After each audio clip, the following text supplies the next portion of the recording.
大家好, kumusta? My name is Victor. In today's video, I want to take back my disappointment with this camera, the A6700, because a simple firmware update gave me way better results than I expected in terms of overheating performance. And that, not that this camera was a big disappointment because it already gave me 90% of what I needed for. It was just long form recordings like talking heads, or maybe like interviews for it to be a B cam for my FX30. So I'm very happy to report that this A6700 is finally what I wanted to be. So let's cover kind of like what the firmware update did. It's the version 1.01 and they released it early in August before even getting these to the consumers, which is kind of weird. So it says it here that it improves the operational stability of the camera.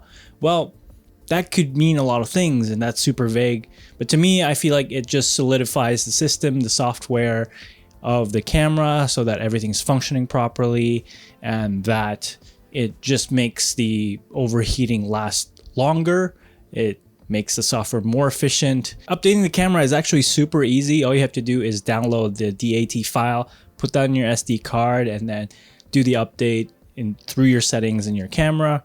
Wait for it and you should be good to go. So if you just got your SONY A6700 and that you're experiencing overheating issues, even though you set the heat temperature to high, make sure to do the firmware update so that it fixes your overheating issues. Now, luckily, this only happens in a few copies. I was just unfortunate that my camera, my copy, had this issue. Now it's fixed with the firmware update. First up is the 4K 24 frames per second on XAVC-HS, highest bitrate, and my initial testing only lasted about 30 minutes and then it cut off. And that this one, we actually depleted the battery and it lasted about an hour long until the battery died. I think if I hooked it up with the V-mount battery, this is gonna last, I think, about an hour and a half, 2 hours, but reaching an hour is my goal. And usually I record talking heads or interviews for like 30 minutes to an hour. So this covers me. Now, these are great results because now I can do my talking heads in peace, and that if you do interviews, indoor interviews, and that you are using the A6700 as a B cam to your FX30, now I wouldn't still trust it outdoors, and especially in broad daylight. Usually you put an umbrella on top of it just to make sure you have the reliability that it won't overheat on you during a work day. Always pick the best tool for your work. I did another test with the XAVC-SI, highest bitrate 240 megabits per second and 10-bit 422. Surprisingly, I ran out of storage before I finished the battery. So then I deleted that file, reran the tests right away so that to see how long it goes. Surprisingly, it ran about almost 2 hours. SI, this is SI, this is a lot of data writing into the memory card, and I would expect this to be less than the HS counterpart, but it actually lasted for quite a long time, and I'm very, very surprised. So that means that if the SI version lasts about 2 hours straight non-stop, even if you just change the battery and then start rolling again, that means the HS will last longer periods of time in terms of recording and overheating. Now, during the SI, about 2 hours continuous recording, the camera was hot to touch, but I didn't see the overheating symbol, so that's a good sign. Now let's go through 4K 60p, and it actually lasted quite a long time. I think more than an hour, and I usually don't shoot long form 4K 60, at least 60 frames per second. If you're into that, then perfect.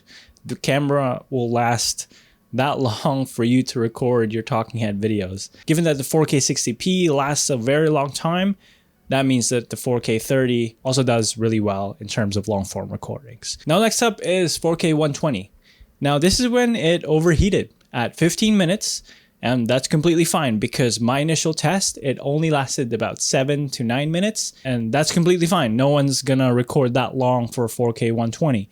Right? Like if you shoot 4K 120, it's usually short bursts for those slow-mo shots. So yeah, those are the results. I'm assuming that the 1080 counterparts of these are way longer because, I mean, 4K is twice the work than the 1080 counterpart. So it's safe to assume that the 1080 files on the Sony A6700 is going to last you a long time for long form recordings, and it won't overheat because the 4K doesn't really overheat anymore.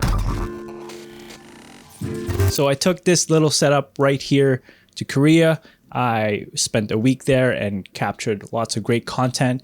Just a teaser on the upcoming videos. I'm doing a full-on cinematic video with this camera, and I'm so happy how the footage turned out. Like I said, this is the FX30 in a hybrid body, and that for photos, I'm still collecting them. I'm still taking a lot of photos wherever I go. And once that Adobe Lightroom update hits, and I can start editing the raw photos, that's when my photography review of this camera will happen.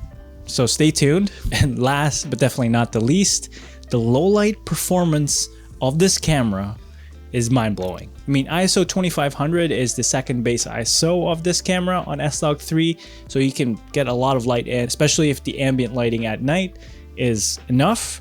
You're gonna get some really clean footage, really cinematic looking footage. Here's a little bit of a teaser on how I shot at T2.4 and 2500 ISO, and I could still get amazing low light footage. I'm so excited to showcase with you guys how to shoot low light with this camera and the cinematic video that I got from Korea with this camera. So stay tuned. Definitely my excitement for this little hybrid camera just increased a ton, and I'm actually going to Japan next week, and I'm gonna take this with me.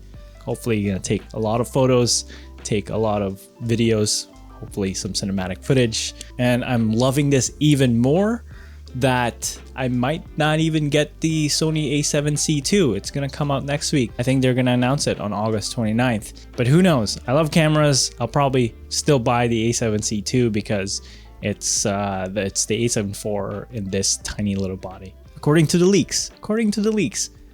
I don't have it. I don't have contact with Sony.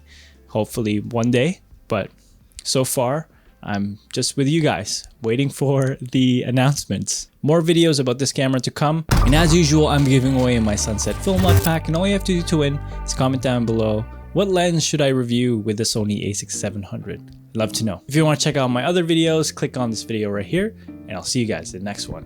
Peace. 너와 나 우리의